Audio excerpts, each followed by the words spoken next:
একটি বৈশ্বিক টুর্নামেন্টের জন্য একটি দল সাজানো হয় অন্তত 1 বছর সময় নিয়ে। সেই 1 বছরে দলের সাথে ছিলেন লিটন, অথচ চমক দেখিয়ে টুর্নামেন্টের স্কোয়াড থেকে বাদ করে দেওয়া হয়েছে তাকে। বিসিবি নির্বাচকরা যে ব্যাখ্যা দিয়েছে একজন সিনিয়র খেলোয়াড়কে ব্যাকআপ করা কঠিন, সেটা নিতান্তই হাস্যকর যুক্তি, বিশেষ করে যখন দলের সুযোগ পেয়েছেন অভিষেকের অপেক্ষায় থাকা পারভেজ ইমন। একজন সিনিয়র খেলোয়াড় ব্যাকআপ পাঠানো কোনো কঠিন কাজ নয়, সেটার জন্য আলাদা সাহসের প্রয়োজন হয়, এটুকুই। তবে সেটা পারেনি বিসিবি, একেবারে দল হতেই বাদ দিয়েছে লিটনকে। গত 12 তারিখ প্রকাশিত চ্যাম্পিয়ন্স ট্রফির 15 সদস্যের স্কোয়াডে লিটনকে আর রাখেনি তারা। তবে নিজের রাগ কিংবা না থাকার ক্ষোভ ঝাড়তে বেশি সময় নেননি লিটন। 12 তারিখ রাতেই তার দল ঢাকা ক্যাপিটালস মুখোমুখি হয় দুর্বার রাজশাহীর বিপক্ষে।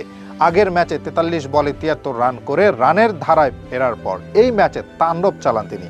শুরু হতেই ব্যাট চালান আক্রমণাত্মক ভঙ্গিতে। পাওয়ার প্লে শেষে তারা রান তোলে 59। তবে এরপর শুরু হয় আসল খেলা। একের পর এক 4-6 মাঠ মাতিয়ে রাখেন লিটন। 10টি 4 ও 9টি 6 সাজানো ছিল তার অসাধারণ এই ইনিংস। মাত্র 55 বলে 227 স্ট্রাইক রেটে তার ব্যাটে আসে 125 রান। লিটনের ব্যাটে ভর করে ঢাকা ক্যাপিটালস তৈরি করে নতুন ইতিহাস, ভেঙে দেয় 2019 সালে রংপুরের গড়া বিপিএলের সর্বোচ্চ দলীয় সংগ্রহের রেকর্ড। এর আগে 2019 সালে চট্টগ্রামের বিপক্ষে 239 রান করেছিল রংপুর, এবার সেটা টপকে গিয়ে ঢাকা সংগ্রহ করে 254 রান। বলতে দ্বিধা নেই, এই রেকর্ড গড়ার মূল কারিগর ছিলেন ডানহাতি ওপেনার।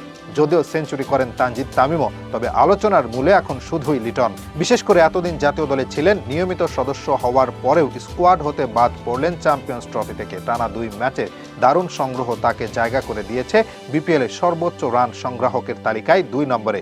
6 ম্যাচে 48 গড়ে 240 রান করেছেন তিনি। লিটনের এরকম পারফরমেন্স এখন আশা দেখাচ্ছে সবাইকে। তবে কি তিনি ফিরবেন চ্যাম্পিয়ন্স ট্রফির দলে? হয়তো প্রশ্ন আসতেই পারে, দল ঘোষণার পর কিভাবে ফিরলেন লিটন। মূলত চ্যাম্পিয়ন্স ট্রফি শুরু হবে আগামী মাসের 20 তারিখ হতে। প্রতিটি দল আইসিসির কাছে 12 তারিখের মাঝে একটি স্কোয়াড জমা দিয়েছে। এটা শুধু প্রাথমিক একটি দল। আগামী 13 ফেব্রুয়ারি পর্যন্ত যে কেউই নিজেদের স্কোয়াড চাইলে আনতে পারবে পরিবর্তন।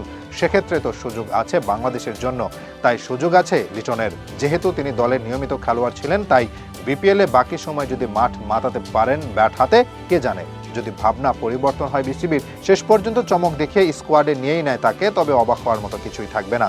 তাকে বাদ দেওয়াও তো ছিল আরও বেশি অবাক হওয়ার মতো।